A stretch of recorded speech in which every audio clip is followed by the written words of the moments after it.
So Joe Biden tells us he's hiring a woman called Jen Psaki to be his press secretary.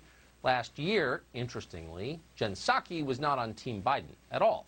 She was watching a CNN town hall like the rest of us, and here's what she saw.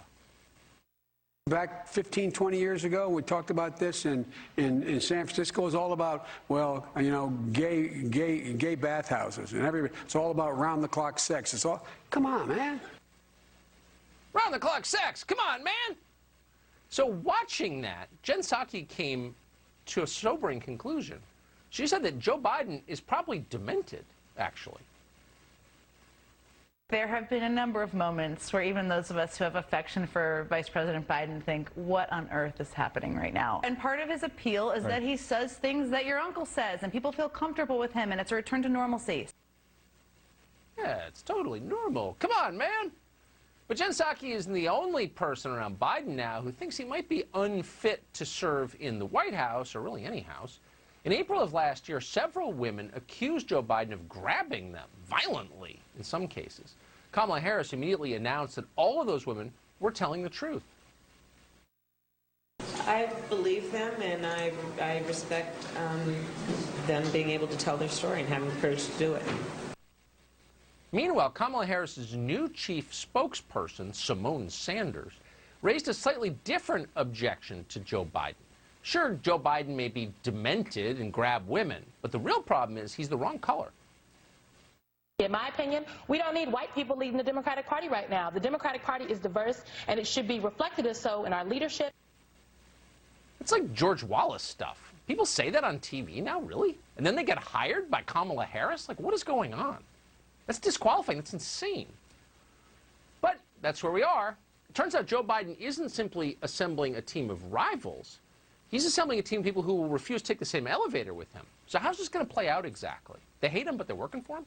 Jesse Watters is co-host of The Five, host of Watters World, both here on Fox, and a friend of ours. Happy to have him tonight. Jesse, good to see you.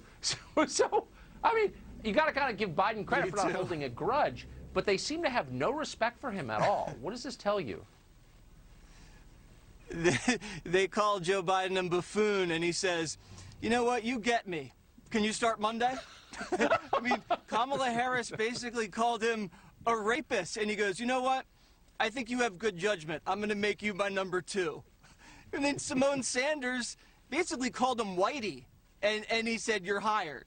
I mean, at this point, they're not even going to have to bribe Hunter to get access to Joe. You can just call Joe a plagiarist, and he'll give you a cabinet post. I mean, if this trend keeps continuing, what are they going to make Tara Reid the defense secretary? I mean, is Tony Bobulinski on the short list for CIA? I mean, Tucker, you've said some pretty not-so-nice things about Joe Biden. You could be maybe in the running for chief speechwriter. But the point is this. Joe Biden has been in politics for so long, everyone said something mean about him at some point. He was always known as a laughingstock until they dragged him across the finish line. But it shows you just how power-hungry the political world is. You can have people, they work for Mayor Pete. Pete loses, then they jump to Bernie. Bernie loses, then they jump to Joe. And you know, do they really even like the politicians, or do they like the power? I think we know the answer. That is both amusing and very deep. I agree with you completely. Their contempt for Biden, though, does seem pronounced. And I'm wondering, they're just going to eat him. I mean, they're just going to control him. I mean, he's clearly self-hating and out of it. Will he have any chance to run anything, or is it all going to be Simone Sanders and Kamala and the rest, Jen Psaki, telling him what to do? Yeah, I think he's the junior member of every committee that's going to be at the White House. But their new strategy is this, Tucker. The team is boring, and they're boring for a reason. Because the less news you make, the less specific you are whenever you say anything, no one's going to pay attention to what they're doing behind the scenes. So they're not going to talk about policy. They're not even going to tell you what they're doing. They're going to say things like restoring alliances and fairness. But then in the dark, they're just going to be getting rich. Their friends are getting rich. Their donors are going to get rich. And we're not going to know anything that they're doing basically until the bombs go off. I mean, at least in the Trump administration, you had gunslingers out there like, you know, Sarah Sanders or Pompeo or Kellyanne, and they put the policy right in your face. They were too transparent. But at least you know what they were doing. This administration, we're not going to know anything. So smart. I think that's exactly right. Jesse Watters. See him on the 5. Great to see you. Hope you'll come back. Thank you.